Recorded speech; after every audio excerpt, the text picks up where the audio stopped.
What's up, guys? Mr. No Soups back today with another video. Really quick, just wanted to thank you guys for all your support on the retrospective series, or I guess video that came out on Saturday. It was really reassuring to know that you guys actually do like different kinds of content, which helps me out as a creator to know that I have more, room to do other things. Somebody in the comments wanted Allen Iverson. Unfortunately, a lot of the film I have is after AI's longer playoff runs, so we're actually going to do a Steph Curry retrospective coming up. Today's video, though, before getting into it, don't forget to leave a like, comment, subscribe, join the Discord, link in the description. Today's video is about a question my buddy Anti Mars from my Discord actually asked me, and I thought it was a pretty interesting question of, who are, the 10 players that benefit the most from winning a ring? Now, I did have this in order, but when I was making the video, I just sort of realized saying the 10 names in whatever order works, and I'll just emphasize who I think would be towards the top or bottom of that list. So as always, guys, this is Mr. No Soups, and let's get into the 10 players who benefit the most from winning the NBA championship. So let's get started. So coming up here, I have Jayson Tatum and Jimmy Butler. Now these guys are more in the middle of my list, so they'd be around 5, 6. To me, the reason for Jayson Tatum is he's on a very, very, very good team. And at this point, this team cannot consistently keep making these deep playoff runs and never have the success for it. And it's the same idea with Jimmy. Now, Jimmy's team is worse than Tatum's, obviously. However, the idea is you can't keep having these deep runs and ultimately just keep coming short time after time after time. For Jimmy, obviously, it's either been a conference finals, but he had the first round exit. So was Tatum. They've both had really deep playoff runs, but they always sort of seem to fall short of what everything else becomes. So to me, these guys at some point have to step up.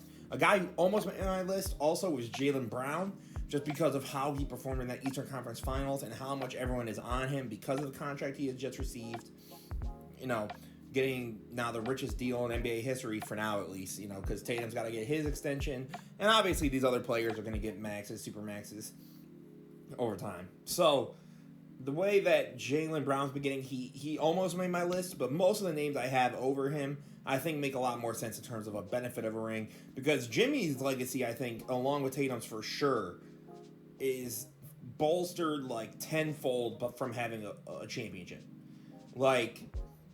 The thing is with Jimmy, Jimmy would be known as I guess it's different if Dame's there or not, but if Dame's not there, that's the ultimate underdog champ. That's up there with any of that 2011 Dirk run. If they beat that Nuggets team, it would be insane.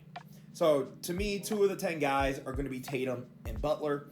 And then coming up here next, we are going to see Kyrie Irving, Kevin Durant. And to me, these two are for very similar yet different reasons. So Kyrie's because Kyrie, as a number 2, we have yet to really see him in the playoffs replicate this. And another name, by the way, on here is Anthony Davis. AD and Kyrie are for somewhat similar reasons. AD is because we haven't seen that version of AD from the bubble since, practically. And that AD on ESPN's Top 100 was number 2 after winning the championship that year. AD should be one of the top 5 players in the league, top 6, top 7, and he's not. And that's in part because of that. Kyrie hasn't really been the same guy since 15, 16 in the playoffs. Basically since he's left Cleveland, Kyrie's not been the same guy in the playoffs. He hasn't really been the same guy in general. And then Kevin Durant, because Kevin, you're past the Warriors now, right? You haven't won without Steph, and Steph's won without you. And the issue now is you have another super team, practically. It might be one of the weakest ones, just in terms of all the names, but you have yourself, Devin Booker, who I had the best shooting guard in the league right now, and Bradley Beal. After going through Kyrie, James Harden, and then you had Steph and Clay, and you had Russ, at some point, you have to step up. And Now, this is a guy who I would have number 1 on the list. I think Joel Embiid benefits the whole world from winning a championship. I mean, Jokic just won his chip. Embiid just got his MVP. He hasn't been out the second round, so people are already starting to, like, really get low on Embiid in terms of ranking, how people view him. And then the other guy is his possible co-star, depending on if he stays or not, James Harden. I mean, at this point, James Harden has been to so many teams. It's at least KD got 2 with Curry. You know? Like, at least KD got his 2. Whether or not you accept those or think of those as good as others, that's a different conversation. But James Harden had the Chris Paul version of the Rockets. Him and Dwight. He was on that OKC team, whether obviously wasn't the same caliber player than he is now. Had the Brooklyn Nets super team. Had Joel Embiid. And, I mean, at this point, there's been nothing to yield from it. You have to show that you have something worth it in there. And the reason I have Embiid 1 is just because I think, again, the way that people are looking at Embiid in general, not being able to get past the second round in your entire career is sort of crazy. Especially considering some of the teams you've gone up against. Like, for example, you had the 3-2 lead on the Celtics this year. Close it out.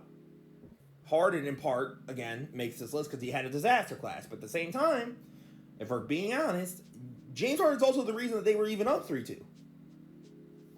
And then my other thing is just, at some point, these two are going to have a bad taste in the mouth of NBA fans because they're going to only remember how they were the guy that could only fall short.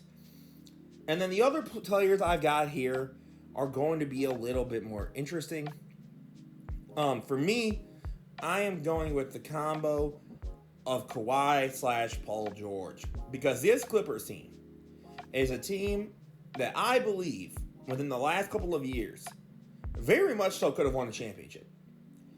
To me, 2021 was their best chance, along with maybe the bubble. Because those 2 years, top to bottom, they arguably had the best roster in the league. But injuries, or you know, the bubble was just both of them collapsing epically. I think Kawhi benefits because people at that point don't really talk about how, like, you have a little bit of a fluky ring to some people with the Raptors. Or, oh, you won, but he wasn't really the same with the Spurs. Paul George, I think it just helps in general because we all love Paul George. Like, Paul George, especially with Podcast P and stuff, has become a much more likable figure to the NBA fan. And you want to see him succeed. You want to see them take that next step. And I think it just helps his legacy in general because, again, you have things like Way Off P, you know, the bubble, his run against the Jazz with the Thunder. Like, he's had a lot of really, really, really not good runs that people, I think, will misremember the actual legacy of Paul George. And I really hope that winning a championship helps that. But these two, again, are closer to the bottom of the list. And then coming up here, I mean, I think this one's obvious. It's a little different because of his age and where he is now. But to me, the final answer is Chris Paul. Chris Paul at this point, it's a little different than Harden because with Harden, he's younger and Harden made a lot of choices that, like, hampered him. Like, you know, him putting on a lot of weight to get out of Houston or all that. But Chris Paul did the opposite. Man became a vegan. Man did all of this to extend his career as long as humanly possible. And has only been in the finals once. And now you're on a Warriors team. Alright.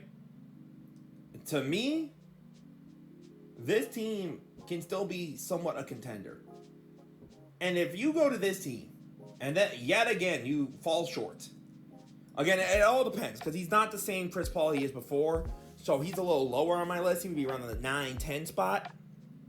But man, like, if Chris Paul can at least say he won, I think a lot more people are comfortable with him being a top 5 point guard all time.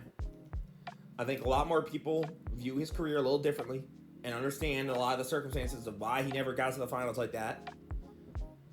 But to me, Chris Paul had to make this list. So just a reminder, guys, the people who made my list, towards the top, I would have Embiid at 1, for sure. Probably put Harden at 2. KD at 3. At that point, you've got Tatum, Jimmy, AD, Kyrie.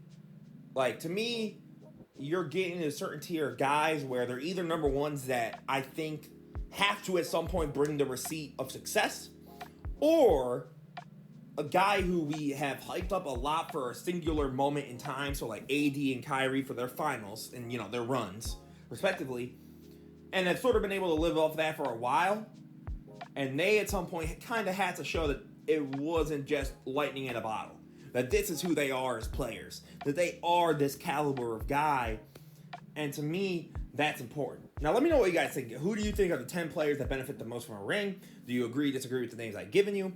As always, guys, leave a comment down below. Don't forget to leave a like as well and subscribe. Guys, thank you all so much for your support. As always, guys, this is Amsterdam Nose Hoops. Have a beautiful rest of your day, guys. Enjoy basketball as always. Peace out.